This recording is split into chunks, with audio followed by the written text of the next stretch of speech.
마태복음 24장은 작은 요한계시록이라고 이야기하는 그런 장입니다. 주님의 재림의 때에 대한 말씀들이 나오는 그런 말씀이죠. 그래서 이 마태복음 24장 전체를 짧은 시간에 설명하기는 어려운 그런 말씀입니다. 그리고 마태복음 24장 이 전체를 한 번에 묶어서 설명하는 일은 쉬운 것은 아닙니다. 그래서 또 설교자들도 종말에 대한 그런 말씀이기 때문에 마태복음 24장에 대해서 설교하는 것을 꺼려하는 것도 우리의 상황인 것도 사실입니다. 왜냐하면 목회자들도 사실 이 마태복음 24장의 말씀이 무엇을 이야기하고 있는지 전체적으로 다 이해한다는 건 쉽지가 않습니다. 그러나 분명한 것은 있습니다. 분명한 것은 뭐냐? 그것은 예수님께서 지금 말씀하시는 이 말씀이 제자들과 이야기하던 것과는 처음엔 좀 분리된다는 거죠. 오늘 성경에 나타나는 말씀을 보면 예수님께서 성전에 나와서 가실 때에 제자들은 성전의 건물을 가리켜 보이려고 그들은 나왔습니다. 이 성전은 헤롯 성전을 이야기하고 있는 겁니다. 헤롯이 성전을 지었는데 BC 19년부터 성전을 쭉 지었죠. 84년 동안이나 이 성전을 지은 겁니다. 그래서 84년 동안 성전을 지어서 그 성전이 70년에 멸망을 하거든요. 70년에 멸망을 하기 바로 그러니까 성전 84년에 성전을 지었는데 6년 만에 그 성전이 완전히 다 무너져 버리거든요. 그게 오늘 성경에 나타난 말씀처럼 돌 위에 돌 하나도 남지 않을 거다. 이렇게 말한 티토가 와서 그 성전을 완전히 파괴해버린 거죠. 그러니까 지금 제자들이 처음에 이야기했었던 것은 뭐냐면 제자들은 성전 건물을 보이려고 하니까 예수님께서 말씀하시기를 돌 위에 돌 하나도 남지 않을 거다. 이렇게 말씀하셨어요. 그런데 제자들이 받아들이는 것이 생각이 달라졌습니다. 왜냐하면 그들은 성전과 이스라엘은 동일시되는 거거든요. 유다가 멸망한다는 것은 무엇을 아는 거냐면 성전이 무너질 때 유다가 멸망한다는 것이었거든요. 그러나 실상 솔로몬의 성전이 무너졌을 때에 유다가 멸망한 거 맞습니다. 그러나 유다가 사라지지는 않았어요. 이스라엘 사라지지 않았습니다. 그러니까 예수님의 제자들은 또 다시 그 생각을 가지고 질문을 하는 겁니다. 그러면 그때가 마지막 때입니까? 종말의 때입니까? 이렇게 물은 거예요. 그때 어떤 일들이 일어나겠습니까? 예수님께서 쭉 이야기를 하십니다. 쭉 이야기를 하시면서 예수님께서 하신 이야기는 뭐냐? 아직 끝은 아니다. 이렇게 말씀하시거든요. 아직 끝은 아니다. 그런데 마지막 때 그때는 언제냐? 14절 말씀 보면 이 천국 복음이 모든 민족에게 중에 그 증언되기 위하여 온 세상에 널리 전파될 거다. 이 온 세상에 복음이 전파될 때 그때야 끝이 온다. 그래서 우리가 땅끝까지 복음 전한다 이렇게 이야기하는 이유가 어디 있느냐면 땅끝까지 복음이 다 전해져야 끝이 온다. 이렇게 우리는 믿는 거거든요. 그런데 그때에 대해서 예수님께서 또 다시 말씀을 하실 때 이런 일들이 일어날 거다. 이렇게 이야기하는데 종말의 때가 되면 일어나는 일들에 대해서 몇 가지 정리를 하면 본문에 나타난 말씀은 가장 첫째가 뭐냐면 종말의 때가 오면 가치관의 혼란이 일어난다는 겁니다. 그래서 사람들의 가치관에 대한 생각들이 이런저런 혼란들이 많이 일어나요. 그래서 불법이 성행하게 되고, 왜 불법이 성행합니까? 사람들이 가치관이 혼란해지니까 자연스럽게 불법이 성행하는 그러한 일들이 일어나게 됩니다. 그것을 디모데후서 3장에 나타난 말씀을 보면 1절 말씀부터 보면 내가 이것을 알라 말세에 고통하는 때가 이르리니 사람들은 자기를 사랑하며 돈을 사랑하며 자긍하며 교만하며 회방하며 부모를 거역하며 감사치 아니하며 거룩하지 아니하며 부정하며 원통함을 풀지 아니하며 참소하며 절제하지 아니하며 사나우며 선한 것을 좋아하지 아니하며 배반하며 팔며 조급하며 자고하며 쾌락 사랑하기를 하나님 사랑하는 것보다 더하며 경건의 모양은 있으나 경건의 능력을 부인하는 자니 이런 자들에게서 내가 돌아서라. 이렇게 사람들의 가치관이 완전히 혼란해져서 자기 사랑, 거기서부터 시작해서 모든 것이 자기 중심적인 가치로 모든 것이 다 돌아가 버리는 거죠. 두 번째 일어나는 현상이 일어나는데 그게 뭐냐면 자연적인 문제가 생기는 거죠. 환경의 문제입니다.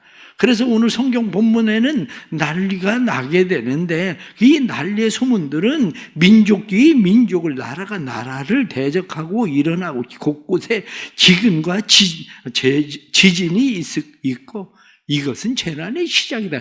이런 일들은 앞으로 계속적으로 일어나는 그러한 일들이 일어나게 될 겁니다. 세계에 일어나는 일들을 우리는 잘 알고 있지 않습니까?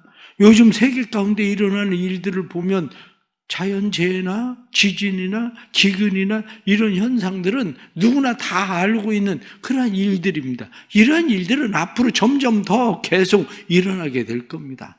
그러한 일들이. 세 번째 일어나는 현상이 뭐냐면 그것은 영적 혼란이라는 거예요. 사람들이 영적인 혼란을 겪게 되는, 왜냐? 거짓 선지자들이 많이 일어나겠고 뿐만 아니라 사람들이 내가 메시아다 이렇게 이야기하는 사람들이 많이 일어나게 될 거라는 그러한 거죠. 다시 말하면 영적 어둠이 일어나게 됩니다. 그래서 사람들이 영적으로 무엇을 밝히 보는 진리 안에서 진리를 보게 되는 것이 아니라 사람들은 자기 중심적으로 진리를 보려고 하게 되고 그것뿐만 아니라 사람들은 거짓 선지자들에게 미혹이 되게 되는 거죠. 거짓 선지자들을 우리가 생각을 해보십시오.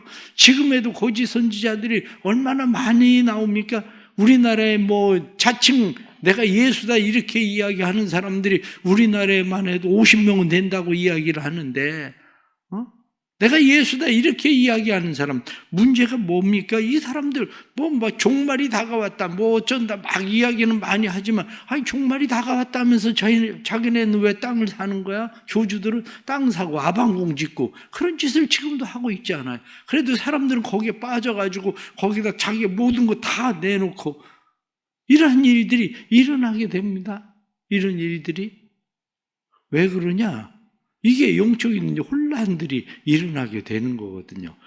실질적으로 거짓 선지자 이렇게 이야기하면 성경에 거짓 선지자는 누구냐? 하나님이 보내시지 않았는데 하나님이 보냈다고 얘기하는 사람들이 거짓 선지자다 이거거든요. 거짓 선지자는 예수가 없는데 부활을 믿지 않는데 뿐만 아니라 십자가가 없는데 자기가 그리스도인인 것처럼 그게 거짓 그리스도인 아닙니까? 마찬가지로 자기 안에 예수가 없는데 자기 안에 십자가가 없는데 자기 안에 부활이 없는데 그것을 말하고 있는 목사가 거짓 선지자지. 그게 이러한 혼란들이 일어나게 될 거다 그렇게 이야기합니다. 그래서 성경은 뭐라고 이야기합니까?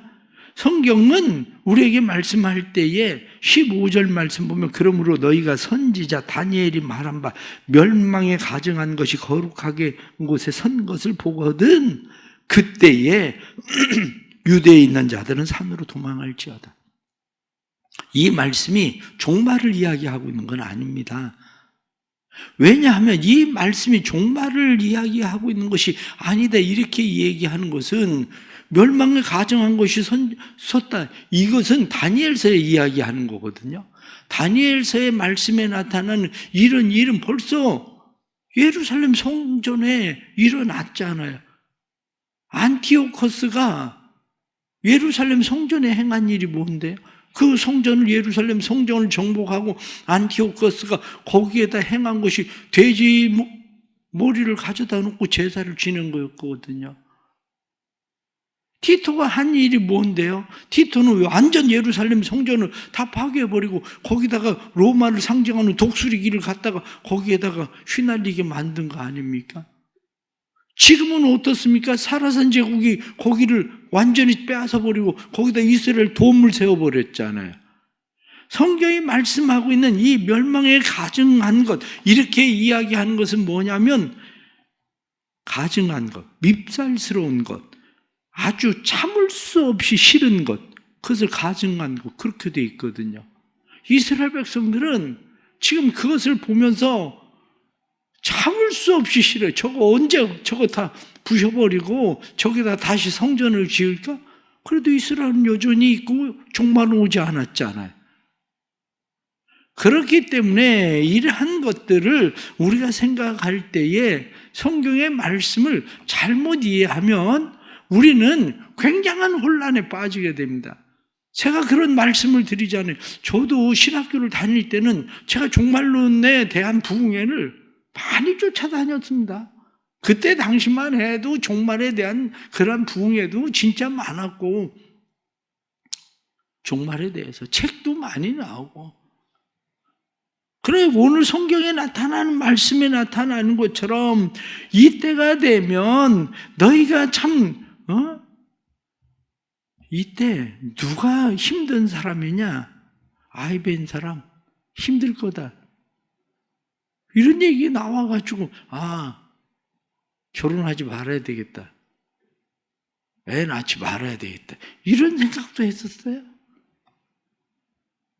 그런데 제가 말씀을 드리고 싶은 것은 기독교인들은 기본적으로 분명한 신앙이 있습니다. 하나님이 천지를 창조하셨다는 창조신앙 뿐만 아니라 예수 그리스도가 육신을 입고 이 세상에 오셨다는 성육신 신앙, 그리고 예수님께서 온 인류의 죄를 지시고 십자가 못 박혀 죽으셨다는 십자가 신앙, 예수님께서 죽으신 것뿐만 아니라 죽음에서 부활하신 부활 신앙, 부활하신 주님께서 다시 하늘로 올라가신 승천 신앙, 또 다시 예수님이 세상에 오시리라는 재림 신앙, 이건 기독교인들에게 분명한 거예요. 우리는 이미 창조신앙, 성육신 신앙, 십자가 신앙, 부활 신앙, 승천 신앙, 이건 다 이루어졌잖아요. 우리에게 이루어지지 않은 한 가지 있는데 그게 뭐냐면 그게 바로 재림 신앙입니다. 그러면 오늘날 그리스도인들은 왜 이 재림 신앙이 사라졌을까? 바로 이 문제죠. 사실 오늘날 그리스도인들에게 이러한 재림 신앙이 점점 사라져 가고 있어요. 재림 신앙이 사라지는 이유 중에 하나가 뭐냐 생각을 해보세요. 여기가 좆사오니 그거예요. 사실은 따지고 보면 여기가 좆사오니 주님 아직 오시면 안 됩니다. 아직 땅끝까지 복음이 전해지지 않아서 주님 오시면 안 됩니다. 이게 아니라 여기가 좆사오니 주님 지금 오시면 어떻게 합니까? 한참 재밌어지려고 하는데 주님 오시면 안 됩니다. 이게 지금 기본적으로 우리가 가지고 있는 일들이죠. 애들 시집장가도 안 보냈는데, 아직 집도 안 샀는데, 이제 집 사가지고 이제 조금 살만한데, 주님 벌써 오신다고요.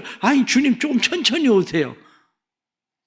이것 때문에 주님에 대한 재림 신앙이 우리에게 사라지는 거지.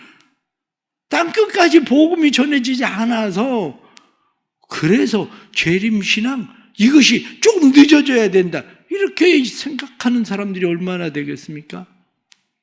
제가 선교사님을 만났는데 선교사님이 저 오래전에 있죠. 한참 우리나라 종말에 대해서 다미 선교회 등등 해가지고 종말에 대해서 이야기하고 있는데 그 선교사님 하신 얘기가 그 얘기예요.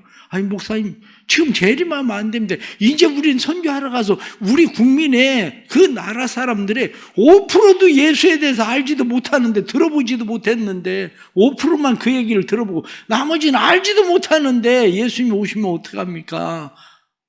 그런 마음이어야 되는 거지. 여기가 좆사오니 그래서 우리가 주님 아직 오시면 안 됩니다. 이런 마음을 가지고 있어서는 안 된다. 그런 이야기죠.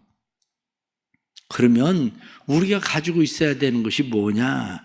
오늘 성경에 나타나는 말씀을 보십시오.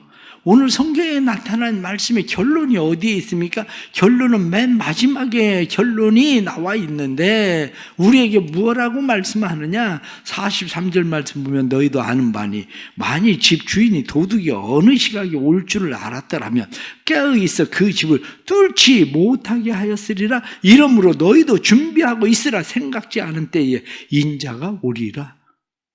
너희가 생각하지 않은 때에 인자가 올 거다. 그런데 생각지 않은 때라고 하지만 너희가 깨어 있어라. 깨어 있으면 문제 없다. 지금 그 얘기하고 있는 거 아닙니까? 충성된 지혜 있는 종이 되어서 주인이 올 때에 와서 보면서 야 착하고 충성된 종아 이렇게 이야기할 수 있으면 되는 거다. 이렇게 지금 우리에게 말씀을 해주고 있는 거죠. 주님이 임하시는 때 아니 주님이 임하신 때 세계가 어떻게 주님을 동시에 그걸 알게 되느냐?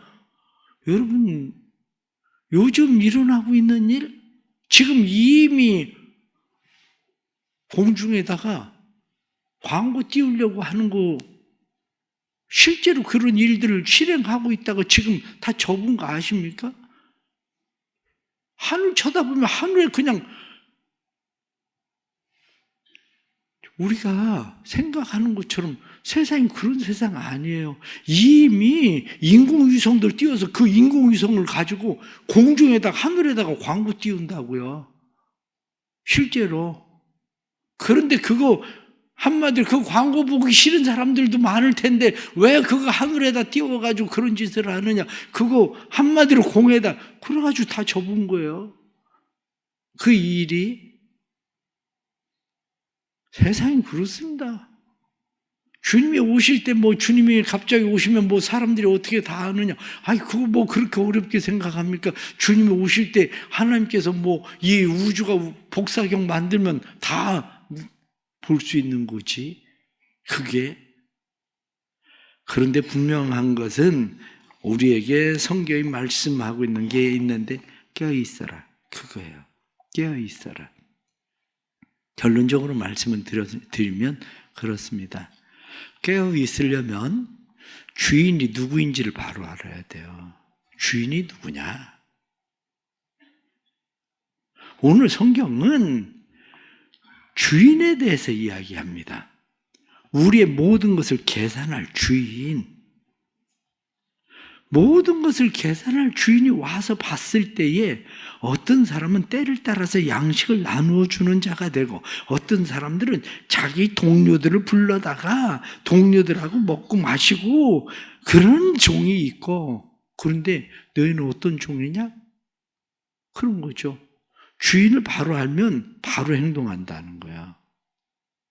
우리가 왜 세상을 이렇게 사는데요? 주인이 누군가를 몰라서 그런 겁니다.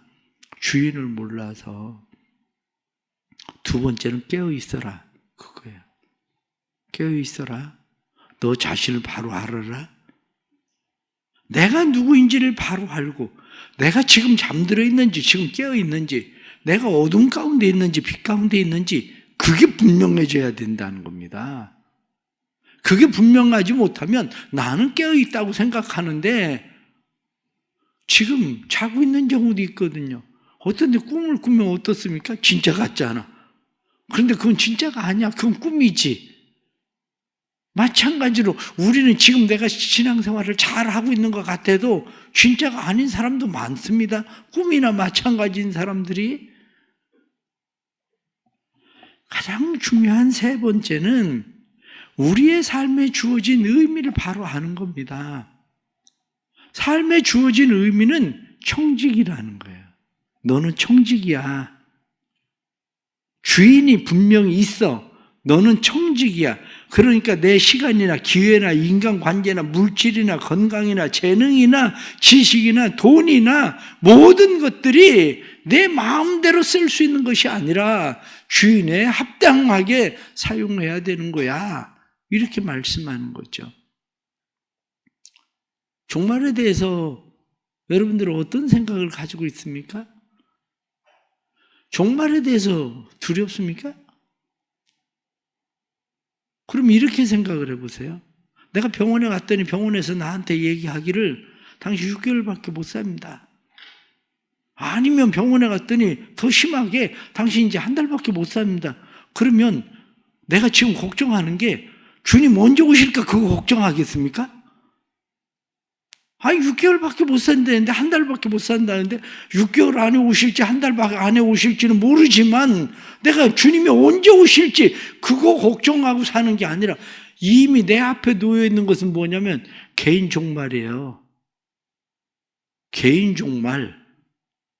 주님이 언제 오시는가의 문제는 우주적 종말입니다. 내 앞에 오늘 하루 주어져 있는 삶 속에서 내가 부딪혀야 되는 중요한 문제는 개인 종말의 문제예요. 개인 종말의 문제에 부딪혀 있는 사람이 하나님 앞에 내가 청직이라는 사실 알면 한 달밖에 못 사는데 그럼 난 이 한 달에 어떻게 살아야 되나?